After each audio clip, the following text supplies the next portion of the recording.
तो आज की इस वीडियो में हम लोग एनसीईआरटी गणित कक्षा 10 का अध्याय 3 दो चर वाले रैखिक समीकरण के उदाहरण 10 को यहाँ पे सॉल्व करेंगे, जो कि प्रश्नावली 3.3 से ठीक पहले है।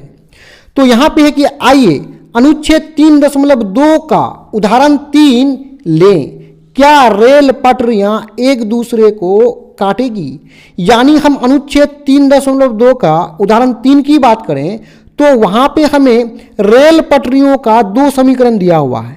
यानी प्रत्येक जो रेल पटरी है उसका दो रेल पटरी होता है ना, तो प्रत्येक रेल जो लाइन है उसका हमें दो समीकरण दिया है।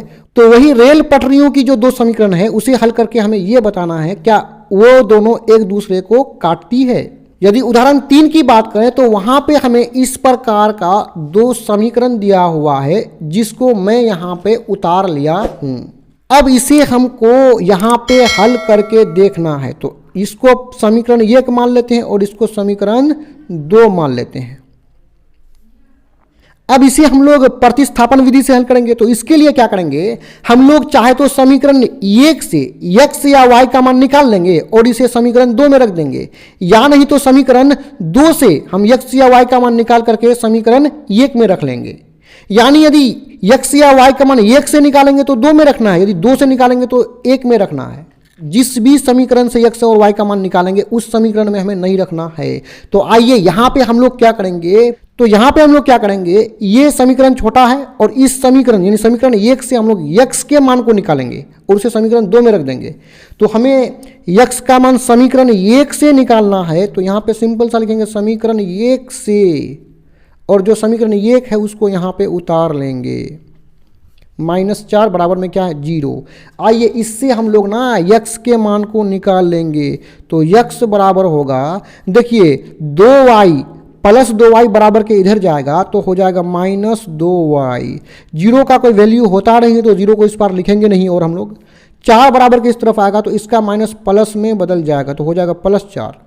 अब यहाँ पे जो x का मान निकला तो यहीं पे हम लोग इसको समीकरण 3 मान नाम रख लेंगे, और ये x के मान को समीकरण किस में रखेंगे, 2 में रखेंगे। समीकरण 2 में इसलिए रखेंगे क्योंकि इस x के मान को समीकरण 1 से निकाले हैं, तो इस x के मान को समीकरण 1 में नहीं रख सकते हैं, हमें इसको दूसरा समीकरण 2 में रखना है। तो उसी बात को लिख लेंगे कि x का मान समीकरण 2 में रखने पर, x का मान किसमें, समीकरण 2 में रखने पर। तो सबसे पहले तो समीकरण 2 को उतार लेंगे, उसके बाद इसमें x के मान को रखेंगे। तो समीकरण 2 है 2x + 4y - 12 बराबर में 0। अब देखिए यहाँ पे 2 है, 2 लिख लेंगे। x का मान कितना है, देखिए यहाँ पे रख लेंगे, तो -2y + 4, यानी x के जगह में x के मान को रख लिए और बीच में यहाँ पे क्या है प्लस है, उसके बाद कितना है 4y, y माइनस में 12 बराबर 0। अब आइए इसको यहाँ पे गुना कर लेते हैं। 2 दूने 4y और आगे माइनस है तो माइनस लगा देंगे, यहाँ पे प्लस है 4 दूने 8। अब देखिए यहाँ पे है +y - 12 बराबर में 0। अब यहाँ पे हम देख रहे हैं कि यहाँ 4 के आगे में माइनस है और यहाँ 4 के आगे में क्या है प्लस है, तो ये दोनों आपस में कट के समाप्त हो जाएगा। अब देखिए यहाँ बचा 8, यहाँ बचा -12, तो 8 से 12 घटेगा तो -4 बराबर में 0। अब देखिए हम लोग यहाँ पे क्या किए कि समीकरण 1 से x के मान को निकाल करके इस मान को समीकरण 2 में रखने के बाद इसको सोल्व किए, तो ये y का मान समाप्त हो गया। यानी y मतलब x या y का मान जब समाप्त हो जाएगा और बराबर के दोनों तरफ जो दोनों संख्या है दोनों आपस में बराबर नहीं होगा।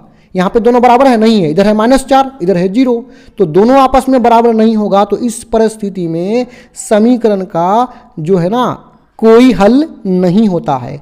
तो उसी बात को लिख लेंगे, क्योंकि left hand side not equal to right hand side, यानी बराबर के इधर को लेफ्ट हैंड साइड बोलते हैं और बराबर के इधर को राइट हैंड साइड बोलते हैं। दोनों आपस में बराबर नहीं है तो यहाँ पे लगा दिया नॉट इक्वल टू। दोनों जब बराबर नहीं है तो इस परिस्थिति में जो है ना कोई हल नहीं होता है। तो लिख लेंगे दी गई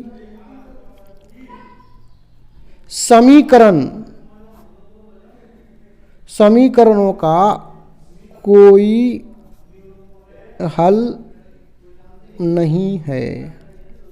देखिए, जब समीकरणों का कोई हल नहीं होता है तो उस परिस्थिति में जो दोनों समीकरण का जो दो रेखा बनता है, दोनों रेखा आपस में क्या होता है, समांतर होता है। और समांतर रेखा ना एक दूसरे को कभी भी प्रतिच्छेद नहीं करेगा। प्रतिच्छेद मतलब इस प्रकार एक दूसरे को कभी नहीं काट पाएगा। तो क्योंकि यहाँ पे ये दोनों समीकरण रेल के पटरियों का था, रेल के पटरियों का था, तो ये रेल की पटरी जो है एक दूसरे को कभी भी नहीं काट पाएगा। तो लिख लेंगे उसी बात को, अतः रेल पटरियां जो है एक दूसरे को नहीं काटेगी। यही हो जाएगा अपना आंसर। इस तरह का और भी वीडियोस को देखने के लिए आप हमारे चैनल के प्लेलिस्ट में जाकर के देख सकते हैं। वीडियो देखने के लिए आपका धन्यवाद।